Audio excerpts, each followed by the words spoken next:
All right, so if you have any problems with finding your photos, one of the things that I recommend doing is within your drive, set up a photo account. So right over here in your Google Drive, I go to Google Photos right here. You may have photos over on the side over here as well, but somehow have all of these. For our purposes, I just entitled this one Photography Class, and I just have that open. You'll see that it says drop files here.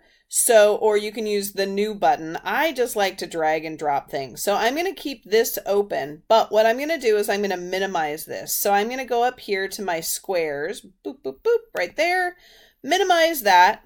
And then over here, I'm going to check the photos that I want to drag and drop. So let's say I want this one and this one. Oops, come on, stick.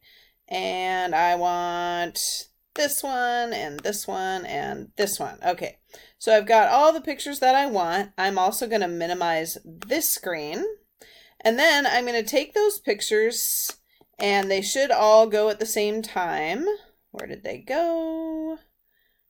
Oh, there they are. Okay, so you see they're still highlighted in blue. So I can grab one and they're all going to follow. So I'm going to do a left click, lower left corner, use my other finger. You can see it still says 5. So I know I have 5 pictures. When I get right to that center circle, I'm just going to drop those in. And I'm going to open this up again.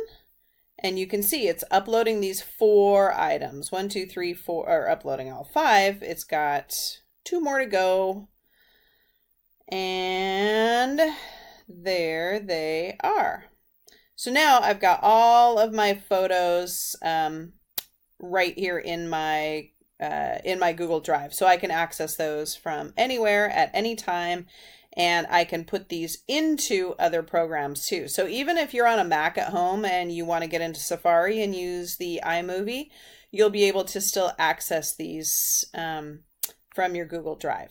Okay, that is it.